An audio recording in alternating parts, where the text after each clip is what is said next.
Okay, you ready for this? Always. We're diving into The Invisible Planet by Geronimo Stiltonix. Ah, a classic. When I first read this, I have to admit, I thought it would be, a typical space adventure. Right. But this story about a species like obsessed with locks who outsmart invaders with jokes. It's pretty unique. Yeah, it's pretty wild. It really got me thinking about how societies develop these unique ways of protecting themselves. Definitely. Sometimes in the most unexpected ways. Absolutely. And it makes you wonder, right? You'd think a species obsessed with locks, they'd want to stay hidden, right? But they need outsiders to fix their cloaking device. It's a little sus. Yeah, it's like, what are they hiding? Exactly. It feels like they're hiding something even bigger than just their location. Right. Are they really as weak and defenseless as the Encyclopedia Galactica says? Mm-hmm. Or are they playing some kind of long game? What do you think? I think the book does a really good job of using those contradictions, to keep you guessing. Remember how Geronimo Stiltonix himself wants to be a writer? Oh, yeah. Maybe that's a clue. Maybe the Ahems, they're master storytellers, I'm okay. using their love of privacy as a kind of narrative shield. Ooh, that's a good point. So they're controlling the narrative Exactly. before anyone even gets to their planet. And that control, it even extends to their world. Their whole planet is shaped like a lock. Yeah. Everything, like their buildings, their amusement parks are designed around keys. That level of detail, it suggests a culture that's really invested in symbolism and secrecy. Which makes their reliance on this Catchix device even more interesting. This thing can track their planet even when it's invisible. Isn't that a bit risky for a species that values privacy so much? It is. And that's where Professor Greenfur's invention adds another layer to the mystery.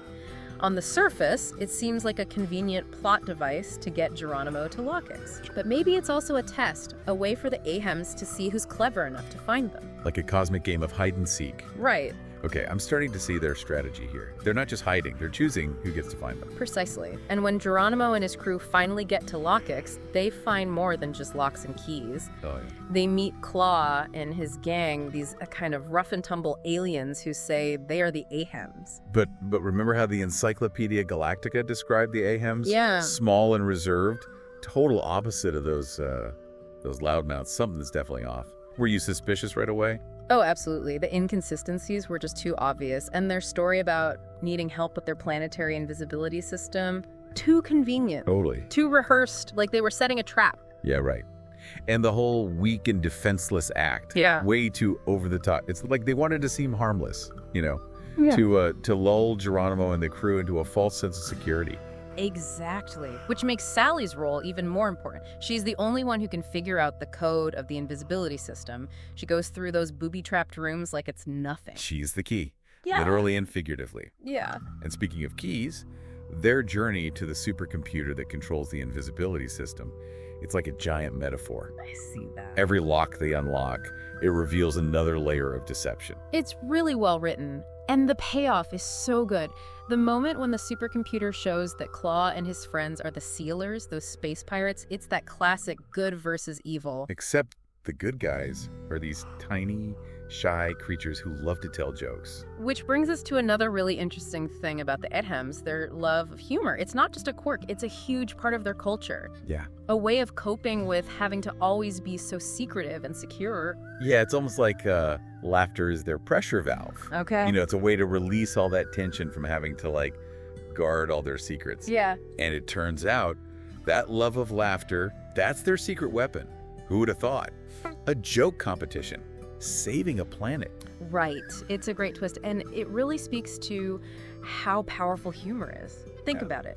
The Sealers, these big, scary pirates, are totally disarmed by a good joke. It's like P-50, their armor melts away. Yeah. When they start laughing. Exactly. And that inner space joke challenge, it becomes this battleground. It's not about being strong, it's about being clever, creative, Right. connecting with people. And it's a challenge that plays to the Ahems' strengths. They might be small and shy, but they know how to make people laugh. They do, but it's not an easy win. Remember how Sam Shy Guy, the leader of the AMs, he freezes up? Oh, yeah. I think that part, it speaks to anyone who's ever felt scared of a challenge. Oh, totally. We've all been there. Right. Those moments where you doubt yourself Mm-hmm. and you see Sam struggling with being shy, knowing he's got this great joke, but he just can't get it out. It's heartbreaking, but so relatable. Yeah.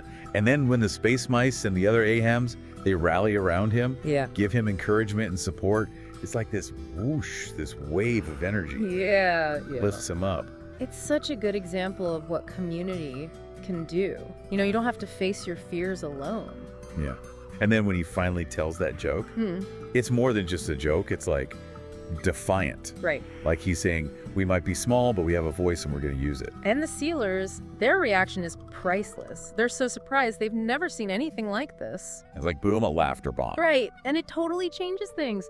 The Sealers aren't so scary anymore. They're just bullies who can't take a joke. And when Fang, their leader, he can't even come up with a comeback joke. I know. That's it. Game over. Yeah, like all the air goes out of them. Yeah. They're all talk, and that's what takes them down. They're all brawn and no brains. Yeah. And it's Sam, the shyest one, who saves the day. He goes from like timid to total hero. That's one of the best parts of the book. It's true. It's like he finds his voice through humor. And in doing that, he not only frees his people, he finds his own strength. And that strength, it gives the AHIMs the courage to do something big. They decide to turn off their planetary invisibility system. I have to admit, when I got to that part, I was surprised. I thought after everything with the Sealers, they'd want to hide even more, you know? Yeah, it would make sense. Right. But they choose to connect with others. Yeah. They realize that being scared of the outside world was holding them back. It's like they finally unlock their own potential. Totally. And that leads to another big decision. They build a spaceport, Wow. a way for other species to visit them and learn about them. It's like such a powerful message.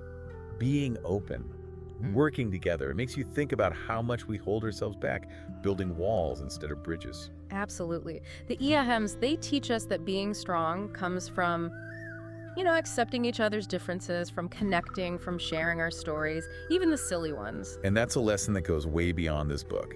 It does, because in a world that can feel so divided, the invisible planet reminds us that laughter can bring us together. And that sometimes the best way to deal with a problem is to just smile and maybe tell a good joke. Makes you wonder if we could all learn something from those AHEMs. Yeah. Maybe we'd have less, conflict if we didn't take ourselves so seriously.